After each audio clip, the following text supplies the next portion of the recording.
Welcome everybody to Eye of the Serpent Tarot for another pick a card. So today we're really looking at the mythic, we're looking at the realm of fantastical energy, the liminal, fairy tales, mythologies, all of that sort of thing, to try and work out what is your personal mythos, what is your personal narrative at the moment.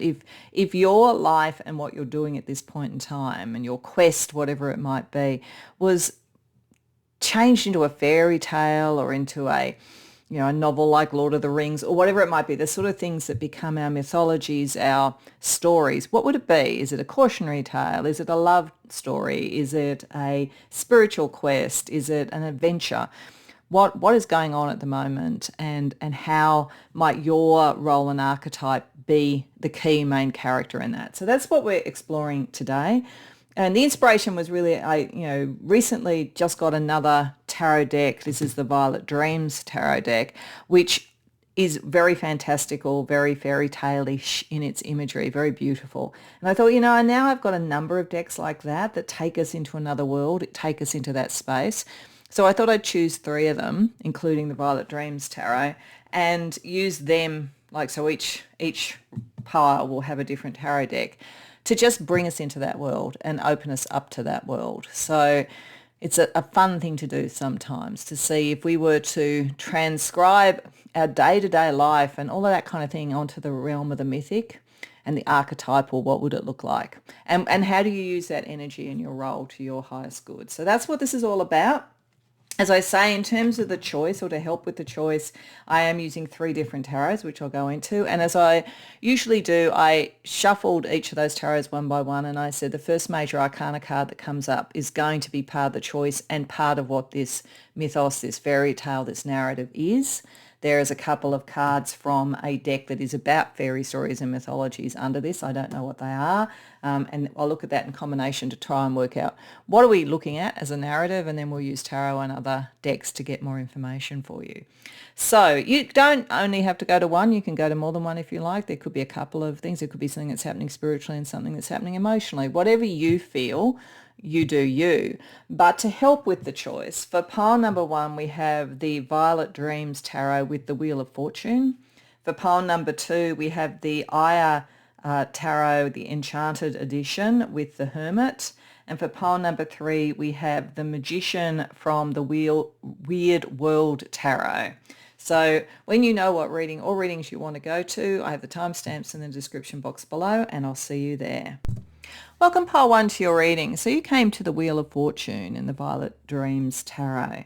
And to me that instantly says that this narrative that you're in has something to do with timing, divine timing, how long it would take to do something. There's a time clock on it. So if you think about something like, say, Lord of the Rings, there was a time clock in a way on Frodo's journey, because the longer he had the ring, the more that it could be a burden to him. So he had to get it to destroy it in a particular time frame, otherwise be consumed by it. So I'm not saying that you're dealing with the ring and all that kind of thing, but what I am saying is that your narrative at the moment now has a timing associated with it.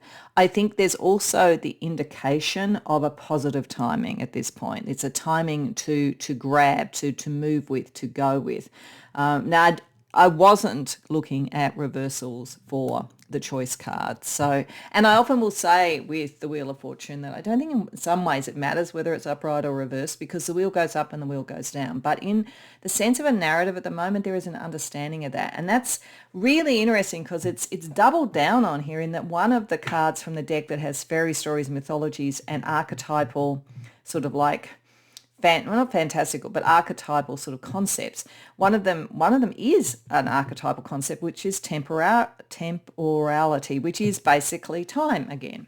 So there is a time clock on this. There is a sense that there is an opportunity at the moment, or it's coming up and you have a sense of it. And I think it's a good opportunity, but you have to move quickly. Now, the interesting thing is it has something to do with healing, or I think finding your own place.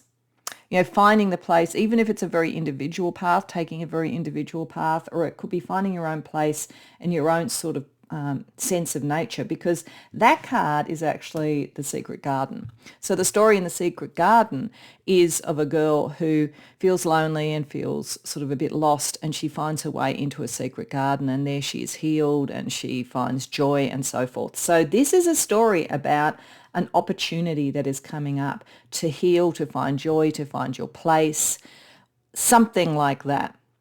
So it's very much of the moment. It's not. I would say this is a relatively quick moving one too, because you've got the sort of time energy, but it is fortunate. And I think it's almost like good karma. I feel like there's something within you that is kind of like innocent, or is drawn towards the beautiful and the natural. And as a result of that, there is this really good opportunity and this almost a sanctuary place. So I think there's a time to grab a sanctuary. For some of you, it could simply be it's time to take a holiday. It could be, and this could be the mythical level of it. You need to do this. If you don't do it now, you're going to be working, you know what, off for the rest of the year. So take a holiday. But otherwise, I think it could be a very internal journey. It could be a very emotional journey, but it has a time clock on it, very definitely. So let's get the tarot deck and let's see. We're going to, first of all, get a little bit more about what this narrative is. Then we're going to have a look at what's your key role or archetype energy here. Because for some, and that's what is going to be interesting to see, for some, this may not be you healing. This might be that you are someone who guides other people, and your role is to let them know when the time has come to heal. So for some of you, your role might actually be the energy that invites somebody into healing. So it just depends. So we'll see what your role is. And then we'll have a look at what hidden benefit will you uncover in this narrative, because nearly always in every fairy story or story that people learn things that they maybe didn't know before. So let's see a little bit more about the narrative to start with. So we have the Tower. Okay, yeah. There's a lot of change and opportunity. It might appear, with the Tower, it might appear like it's a scary thing, but it's actually positive. 3 of Pentacles. The 7 of Wands, yeah, takes courage. The Chariot, yeah, and there's a time on it. And King of Swords. Okay, so this narrative overall is a story of like a major change, breakthrough, or even something falling or being falling apart in some way that happens very quickly, happens very suddenly. It may appear to be something that's a problem, but the Tower, I will often say, I have a bias towards the Tower. I actually think the Tower is a good card. People kind of get a bit scared of it, just like they do sometimes with Death card and so forth. But I think these are things about choice, transition, change. So there's an energy. The old is falling, something new can come through. And part of this story is about finding the people with the 3 of Pentacles that you build the new with. So in going into the secret garden, connecting with the nature, I think it's finding the people that are more like your nature. But it does take some courage, because this appears, there's a tempus fugit, time flies sort of energy around the Tower. It seems quite dramatic. It does call upon courage, but you will find friends. And it's relatively quick with the Chariot. It also takes you somewhere you're meant to go. And there's a kind of a righteous energy to it as well. There may even be, for some of you, someone who you, in doing this and taking this on, you get some sort of approval. So, for instance, if this was playing out like, within a career, it could be that there is a major shake-up in a workplace that you're in. And either you do leave, but you quickly find the approval of somebody else who takes you on, and it takes you where you need to go. You just have to have the courage to do it. Or you find a way to build new foundations and you take that forward and that gets approval. But either way, it's like responding quickly is the thing that actually brings about the good outcome in the end. And I do feel like the approval of someone who is fair. So it feels like in this story there is a fair judge, but they might seem a little bit removed in some way. If it's to do with love, then I think that it may be a healing after something like a relationship falls apart. You move to friendship and the courage to move forward, and then you find someone else who there's a better mind connection with. So it just depends on whether we're talking about a love story, a a sort of vocational career thing, or whether it's just some other change, socially, politically, or whatever. But you will find your people like that. This is saying this is a fortunate thing, but it feels quite different when it first happens.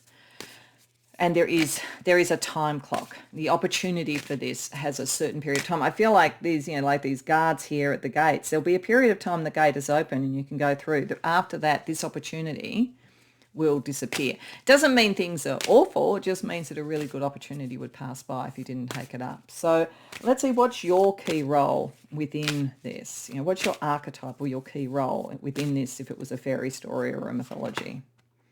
Four of chalices reversed. Sorry, misreading that. Queen of chalices reversed. Three of wands reversed. The world. And the two of swords. Okay. So I think, how I said that I felt that for some of you, this role might not be so much that you need to heal. It might be that you help others to heal. I think there's a big possibility that's what we're talking about. Because we do have the sort of friendship energy here and the courage to take things forward. And this could be also you being very fair, very clear. It may not be an external person. It might be a part of you.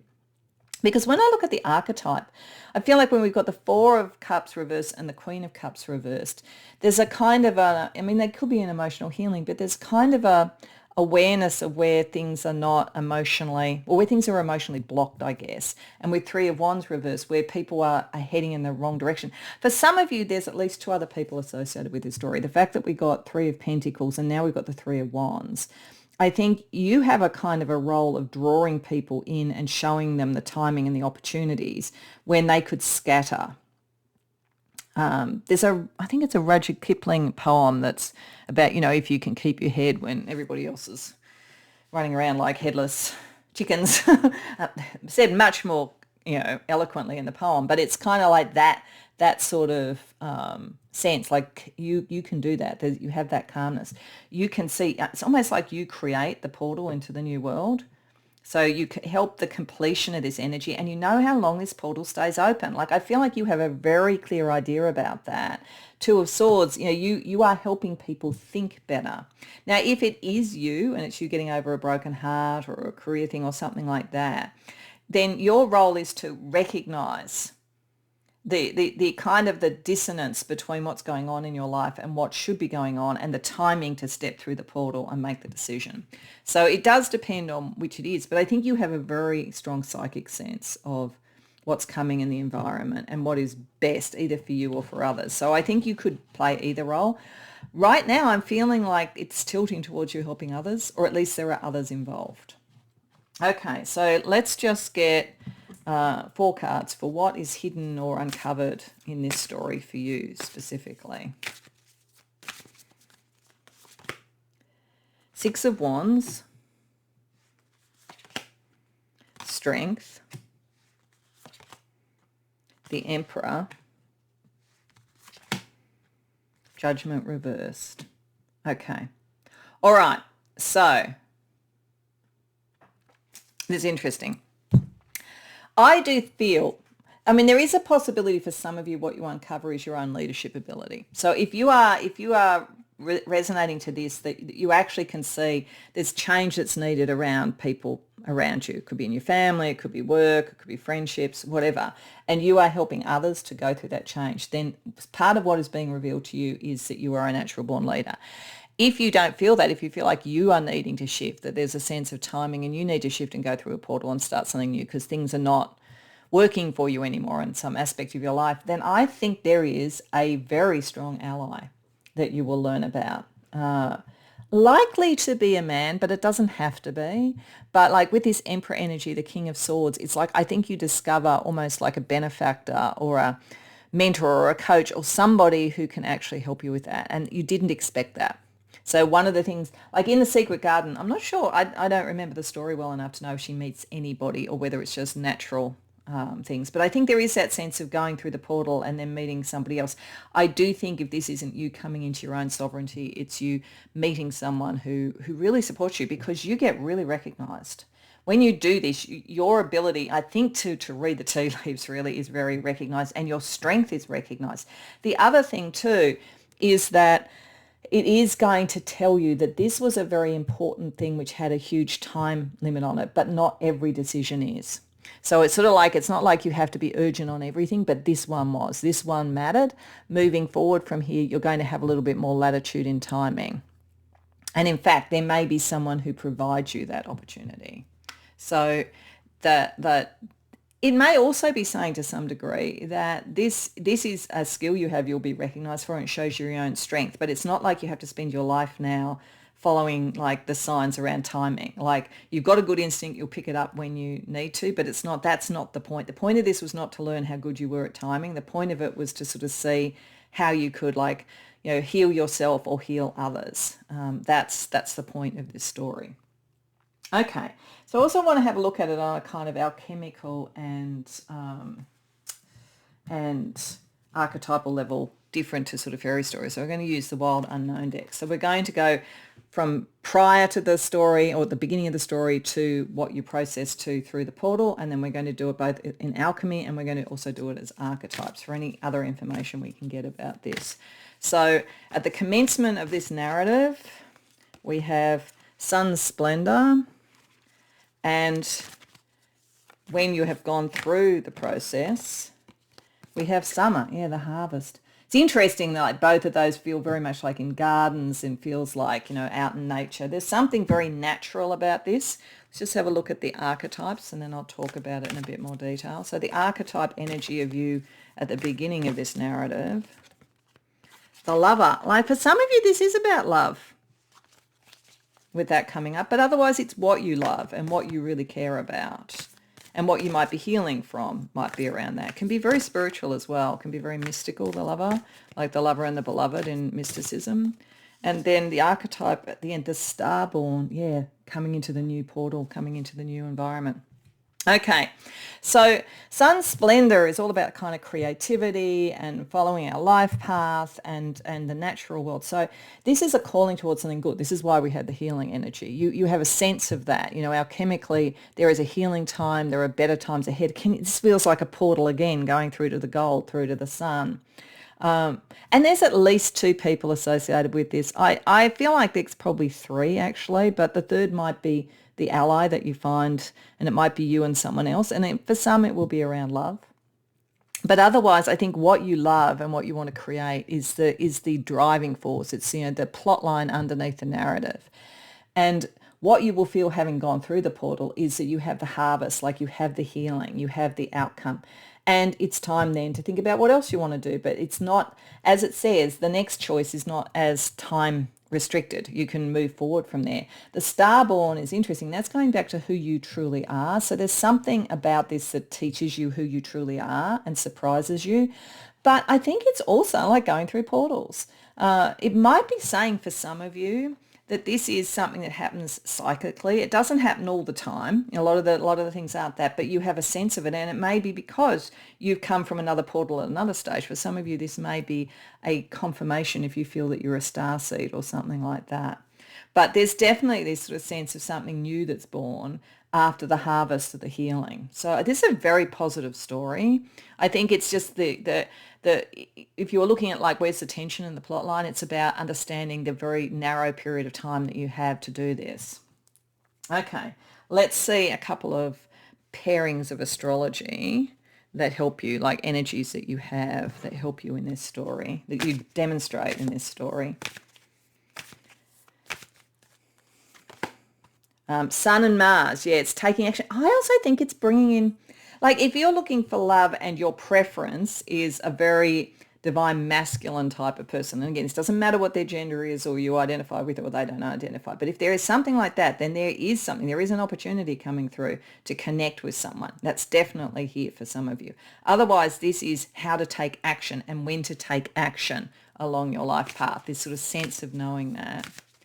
And we have Mars and Mars, act, move, fast, Chariot, the Wheel of Fortune, Tempest, Future. This is all about acting when you need to act.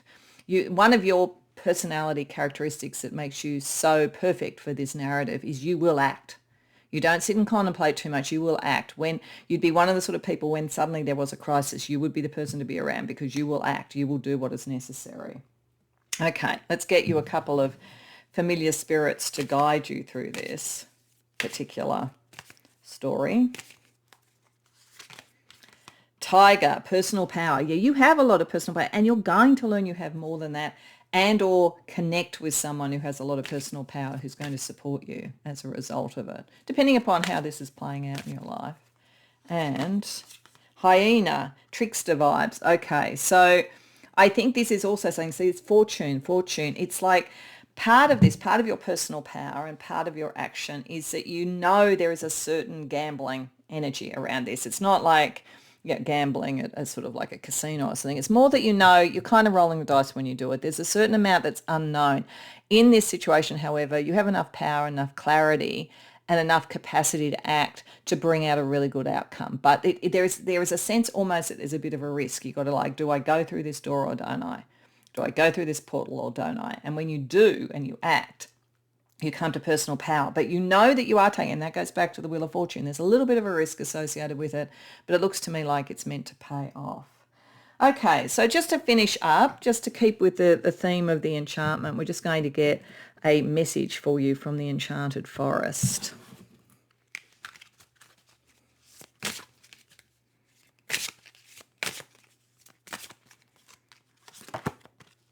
Trust your feelings. You are unique. Your destiny is waiting for you to write your story and pave your own path. There you go. Follow your heart. Don't let others dictate who you should be. Now, I think there's two messages in that. One is that, yes, the time is right. You're ready to find your own path, your own secret garden, your own origin and what you want to harvest and become and what you want to do next. And you are going to come into your personal power. But if that King of Swords Emperor is someone else, I think it is that bearing in mind this person then can't dictate to you what to do. If they are an ally and they support your choices, that's fine. If you come across someone that appears to do that but it shifts, then you need to make that decision again to take back your sovereignty. But otherwise, your sense of timing is really good. Your courage is fantastic. And whatever this is, I think is meant to work out really well for you. So I hope that resonates for you. I hope you enjoyed the reading. If so, please like and subscribe. If you care to share in the comments, I'd love to hear. Otherwise, I hope to see you in future readings. Welcome, Pile 2, to your reading. So you came to the Hermit with the Aya Enchanted Edition, which to me tells me that part of this narrative is about some sort of internal, inner, spiritual or knowledge quest in some way, because the Hermit is that. And it's often one that's done alone, though there's an interesting energy here about where your personal magic is supported by others because of the two fairy stories that we have here. So that's interesting. So I think that part of this narrative is about understanding what is your path and your magic, but also where is there genuine support for what you do and how to identify what is genuine. The reason I'm saying that is this story, Authenticity, is about, I think it was a Japanese emperor who had a beautiful talking bird. And he really loved the beautiful talking bird, but then he created a mechanical version of it. And he got really quite obsessed with the mechanical one to the point that the original bird felt rejected and went away. But at the point when the emperor was dying, he came back. And that's where the emperor finally really understood that the mechanical creation was not as important as the true living bird. So there's something here about your own creation and then also the others around and the authentic others around, because this is the Nutcracker suite, or the concept of the Nutcracker ball. So that's a little child who wakes up at night and finds all his toys have come to life and shows him the magic of life. So if you look at both of them, you look at the theme that's associated with that, it's about companionship, magical companionship in a way. This could be about, how you connect with your spirit guides and what is you and what is them. But I think it's also understanding your personal magic is your quest and it's what you're meant to understand about yourself, but it's always done in combination with others. And the true magic and the authentic connection comes in knowing who your true allies are. So I feel like this is a kind of a story that is a bit about your own personal strength and quest, but about who you can trust. And it's funny because in one of the other readings I talked a bit about the Lord of the Rings. It feels a little bit like something like that, in as much as Frodo was the one who was chosen to bear the ring, but like at various points, the allies around him were just as important, if not more important. And every time I think about the bit where Sam carries him up the hill, and I'm thinking about it now and I'm getting tears in my eyes, I get tears in my eyes, because there's this concept that underneath everything, the connection with others, the true connection with others is the thing that gets it across the line. And it's very moving. So I just got tears in my eyes. So I think there's something like that in this story for you. So what we're going to have a look at, firstly, is the narrative overall. Then we're going to have a look at what's your archetype, what's your role in this? Because you do seem to be a spiritual seeker, but there's something about the connection with others, and it's a magical connection in some way. And then we're going to look at what's hidden that you uncover. So firstly, a little bit more about what is the story that we're looking at, that you're about to embark on, or you've just embarked on. The Four of Wands, the Star reverse. Sorry, it's quite hard to read the thing. In fact, I'm going to pause and put my glasses on. When we talk about truth and so forth and authenticity, sometimes we have to be honest with ourselves and admit that, yes, we do need glasses at an advanced age like mine. Seven of Cups, the Four of Swords reversed, Three of Wands. Okay, all right. So, like when I see the Four of Wands there and I see the Three of Wands, what I instantly think of is the Three Musketeers. And then there's always a fourth one in there. I always get confused as to why that was the case, because I don't know the story all that well. But they're all for one and one for all kind of energy. So there is something here. This is something about who are your companions and who can you trust and who are your bedrock.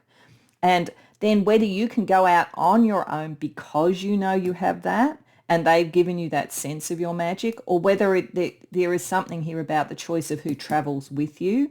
There is something that goes right to others and the connection to others who truly care about you and who want to support your magic. So that's a big part of it. It's about you finding what your quest is actually and then going out into the world. That's what this is talking about. The Star reversed. Others can actually help you here, but you may be actually rejecting it a bit. Given we have the authenticity energy there, and given that this might have just felt like a bit of magic and a bit of fun, but it was meant to sort of show something deeper about the little boy who sees the sort of toys coming alive. At the beginning of this story, you might almost be the one standing a bit separate. It's like there might be a part of you that thinks, I have to find my pathway separate to those around me. Whereas I think by the end of the story, you've decided either, yes, but they are my bedrock, or, now I know which do travel with me. Because here we sort of have the sense of like the Star reverse is like, what is my path? What are my options? And Four of Swords, maybe I can only find that by coming out from within myself. So there's a real storyline here about understanding your spiritual pathway and your sovereignty, but on the other hand, the importance of the others around you.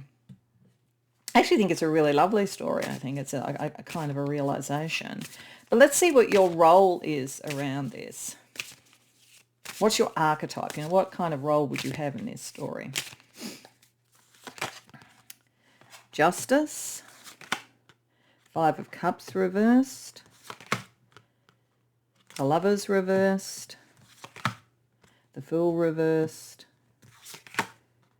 The Ten of Swords reversed. Okay, there's something that triggers this whole thing, which is some sort of loss or some sort of like denial in some way. When we've got the Lovers reversed and the Ten of Swords reversed, the role here is, and justice, it's bringing something into balance where something was blocked quite dramatically by the looks of things. So this storyline would be like almost being exiled. Like it's almost as though you get exiled, or you feel like you could be exiled, or you create that situation yourself because you have a cause, and it's almost taking you away from those. You're not even sure who to trust. There might be sort of something where that you felt like there was a betrayal, or someone that you cared about was betrayed. And so your role is something about bringing that back into balance and healing the pain associated with it. And you feel like you know this journey. You feel like you've done it before. So I think that you're a little bit of a person who seeks justice and all of that kind of thing. What I think is different about this one, though, is that it may well be that normally you go within yourself and this is a very personal, private journey to bring about outcomes. But part of what you have to realize with this one is you can't be too detached from others. Like, I feel like you're used to being able to solve things yourself, do it all yourself, follow your own path. But there is an underlying story here about even if it is, you would say, well, I'm doing this for other people. It's sort of like it's still a very lonely thing, but it's not meant to be that lonely. So I think this is about understanding your connection with others and how your drive towards the truth and the spiritual purity is actually very complementary to that rather than something that has to sort of sit separate. So what is hidden that you find out in this story? Because we always have something that we learn in these fairy stories and myths. That's their purpose in many ways. Two of Swords, Temperance reversed,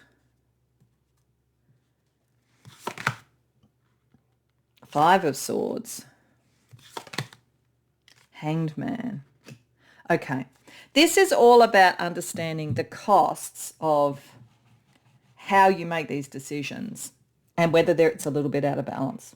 Because we've got like the decision here, and with the Two of Swords, we always have to make a decision when we don't have enough information. Now, I often say to some degree that's life, so it's not like something terrible. But in this situation, sorry, just going to get that a little bit more at the right angle. In this situation, it's sort of like there is a kind of a blindness around the choice. If you just do what you've always done and just go within, it's out of balance with the Temperance. So that's what you find. I think there's almost a sense that you're being shown there's a sense of self-sacrifice that operates with this hermit. This I must go after the right, I must fight all the battles, I'm alone. That I will create this, because like the Emperor, he creates this bird, and he gets really fascinated by how beautiful the creation is, like how beautiful the cause is, but loses the connection and the authenticity. So I think you find that you sacrifice too much by being on your own. This is a journey to find your people. That's what this is about. Okay, so if we've got that kind of energy, let's see what it is kind of alchemically and then archetypally on another level. So we're going to start with the beginning of the story and then where it takes you. So alchemically,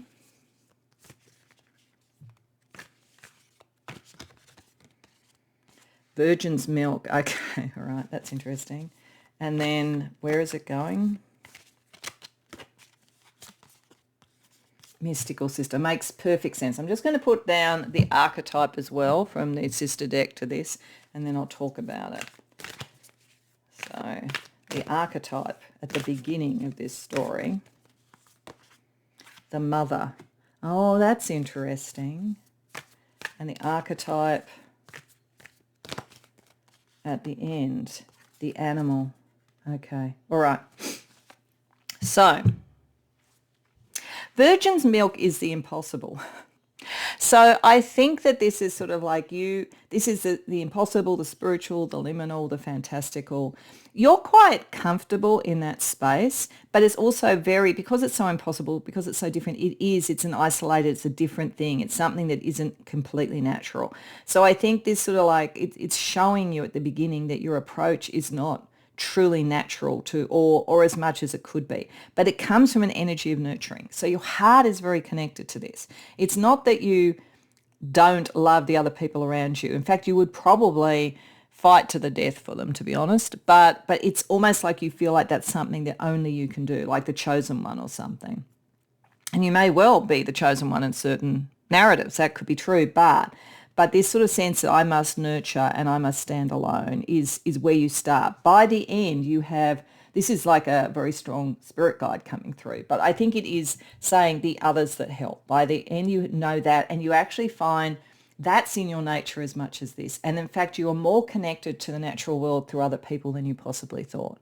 So the interesting thing is that there might be a little bit of a wake-up call here about not feeling that you are so different and special that you have to stand completely alone.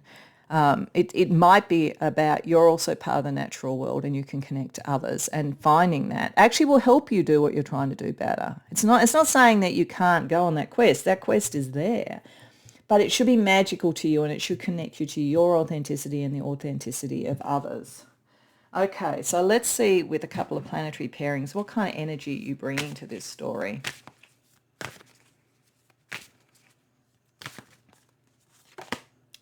Jupiter and Pluto. Yeah, you're very caring.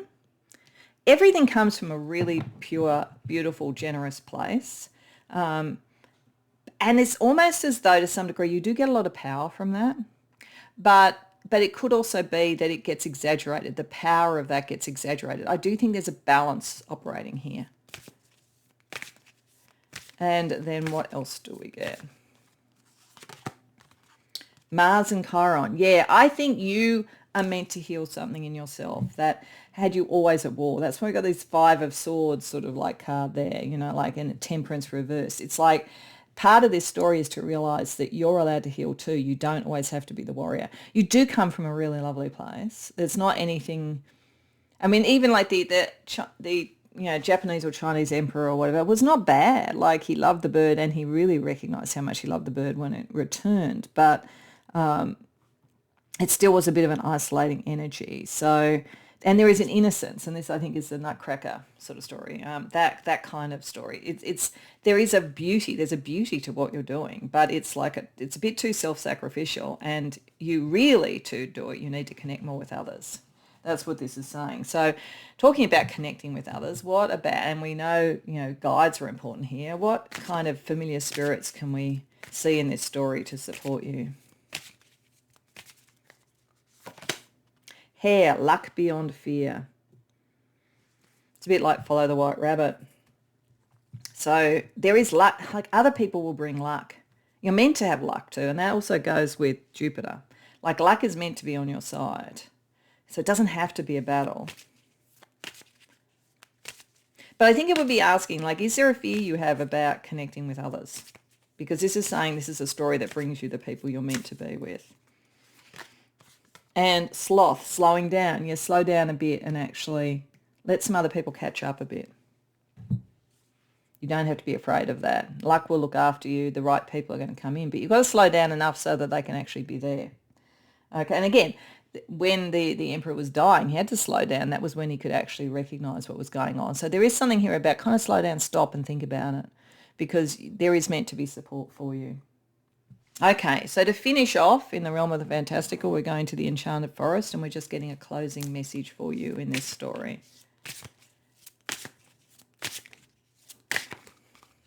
And we have, do it your way. You were never meant to fit in. So you don't have to be the same. This is not saying you become the same. You keep your own pathway. It's just that you can connect with others.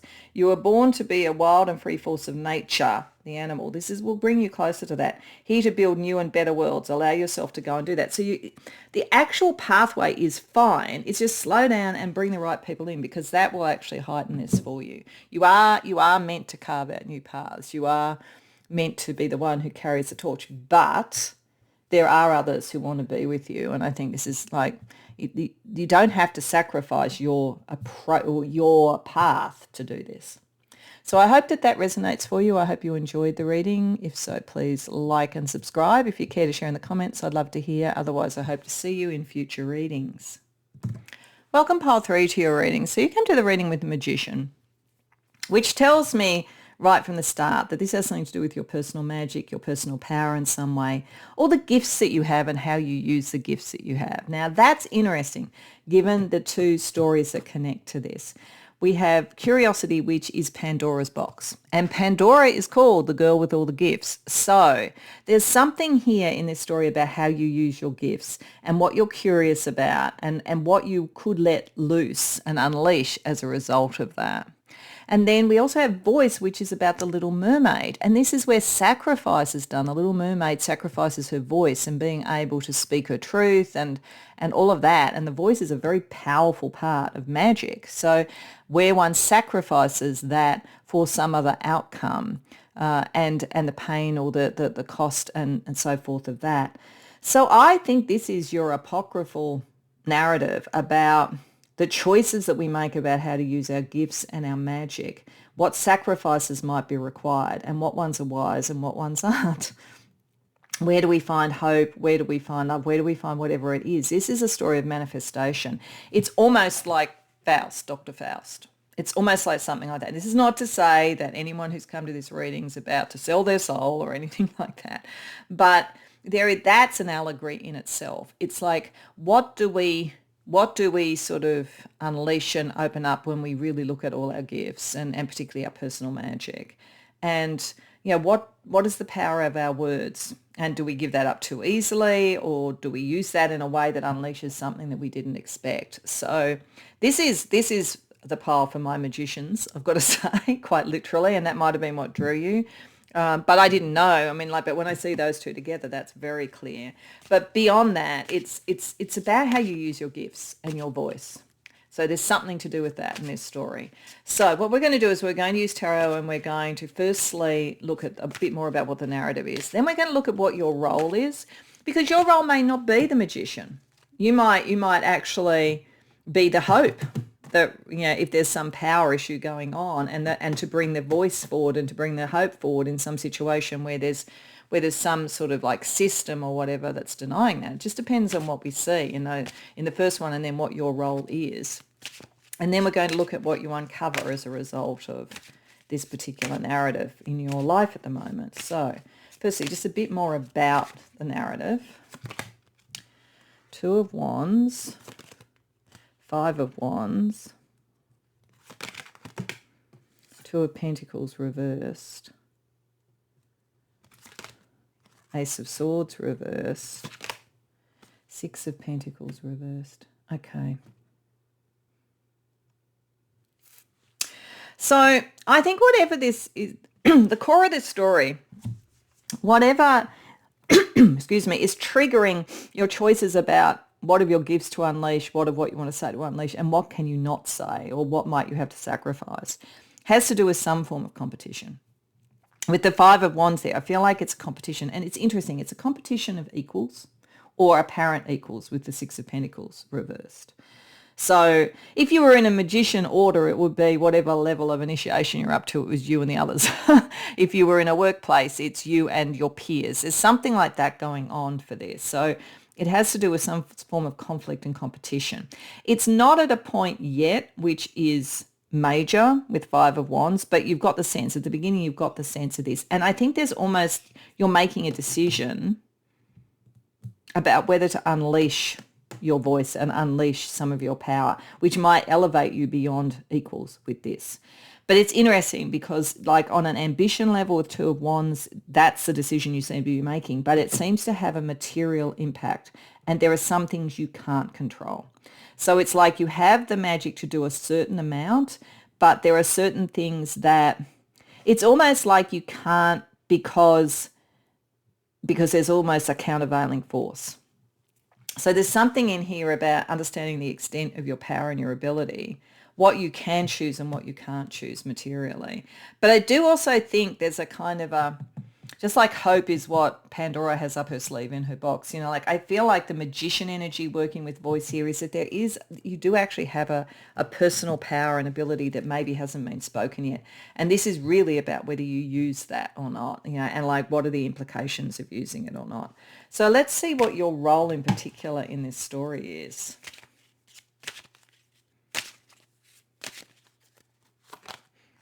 Knight of Pentacles, 9 of Swords, 5 of Pentacles reversed, Ace of Pentacles reversed, 9 of Cups. Okay, this is very, it is kind of Faustian. I'm not saying it's about selling your soul. But what I think is similar is that the Faustian story in many ways is about what our ambition is, or what we want, or what we could create, and then what we're prepared to give up for it. So there's a kind of an energy operating here. I think that your role, you're very steadfast, you're very loyal, and you would have a great deal of guilt. You would feel a great deal of guilt if you let all the darkness out and all that was left was hope, or if you did the Faustian pact, or if you silenced others for what you want. You would feel that because you are very loyal to something. You're loyal to a tradition, you're loyal to your ethics, and very materially conscious about, and this is where the Two of Pentacles is operating. You have some really strict boundaries around what you would do. You also want to connect with others. You don't want to feel alone. So you like this camaraderie, even though you may actually have an ability, like a magical ability that's above those that are around you. You don't want to differentiate yourself like that. It's not about ego for you at all. But there is a wish of something new that you would really like to bring in. And I think that this whole story is about what is the sacrifice that would be associated with doing that, and is it worth it? So I think that's the exploration around it. You know, if you really did try and bring in this new thing, do this new thing, it might almost seem like you were doing something selfish or taking advantage or stepping above others. But is it time to do that or not? What is the dream? So let's see what you uncover in this story.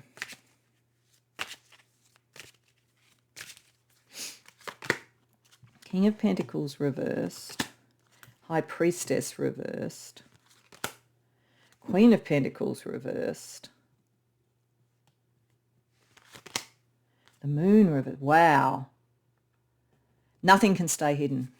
So one of the things around this, if you are looking at a situation where you might be given an advantage, and you may kind of deserve it because you do have the skills and you could step up, but if you feel that something about that is a bit Faustian and it takes you away from what is true and it could make you feel guilty, know that you won't be able to keep a secret. All of the stuff is unleashed. It eventually becomes obvious that the little mermaid can't speak, what the sacrifice has been, what the trade or the deal has been. So High Priestess reverse and the Moon reverse, this is not something that can stay hidden.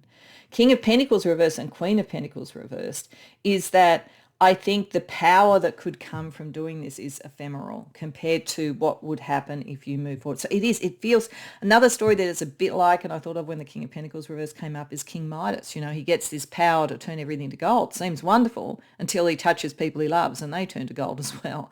So I do think there's there's an opportunity for you at the moment.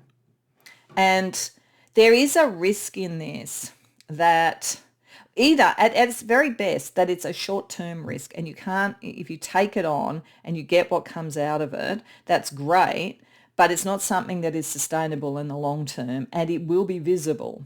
But otherwise it could be, if the deal looks a bit too good to be true, that's what it is. And you need to know that. And you really do have the ability to know that. And there's sort of something about, you're not really driven by competition, but like it's sort of, this could still almost be more the magician wants to test out their ability. There's a cost associated with that. This is what it's talking about. So let's have a look and see what the alchemical and archetypal energy of this story is on another level. So we're going to use the Wild Unknown deck. So we're going to have the beginning of the story and at the end of the story for each of them. So at the beginning of the story, alchemically, resin, okay. And then, which is interesting with that, what do you maintain? What do you protect? And then what about where it ends? Winter. Yeah, this is a cautionary tale. Oh, and like it doesn't mean that anything awful is going to happen to you, but it just think very carefully about your choices, I would say, over this period of time. The archetype around resin, the bridge. Okay, all right, that makes sense. The archetype around winter, the father. Okay. All right. Has to do with responsibility, responsible use of power, responsible use of ability. So where you start alchemically is that you do have a loyalty to those around you. You have a loyalty to your cause, all of that kind of thing. And as I say, you would feel very guilty if you risk that. So I think this is kind of like you, in whatever this journey is, you do what you can do to protect that which exists, which is good. That's a good thing. And that allows you to feel, without guilt, the bridge to explore this opportunity. So you are very conscious of the potential risks associated with this. But I think that the temptation energy is really strong. And at its absolute best, when you move to winter at the end, is where you have done it over a short duration and it is then time to rest, to allow for anything new to come up and be born sort of into spring and so forth.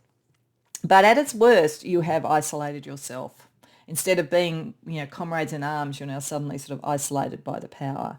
And there's a period of winter. There's a period of nothing grows beyond that, and so forth. As I say, nothing grows beyond that. The Queen of Pentacles reversed, the King of Pentacles reversed. And it has something to do with the archetype around this is around responsibility. So the key to you in all of this is the Knight of Pentacles. It's like you could do something if you go, it has a short-term benefit to the longer-term protection of this, and I'm prepared to have the kind of the reap the whirlwind of that for a period of time because that's a responsible thing to do, but it will only be for a period of time. People will understand that with things coming out will then actually be good, and that's fine. But as I say, if there is a temptation that takes you away from your sense of responsibility, then there is a wintry outcome. So as I say, it's a cautionary tale, this one. So let's see what kind of astrology energy, what kind of planetary pairings support you in this. Because this is not like saying you're a bad person or anything like that. In fact, you're quite the opposite. You're very, very clearly ethical, but like there are many, many ways that we can be drawn, and curiosity is one of them, into something that we then come to regret. So let's see the astrology energy. We have Mars and Neptune. Yeah, what is the truth? Do you know the truth of the implications of action here? That's really important. And also acting in accordance with your ideals. If you act in accordance with your ideals, you're much likely to get a good outcome with these energies rather than the more wintry one. And Mercury and Mars, yeah, it's all coming back to your ideals and how you communicate with others. That has to be in alignment. Walk the talk.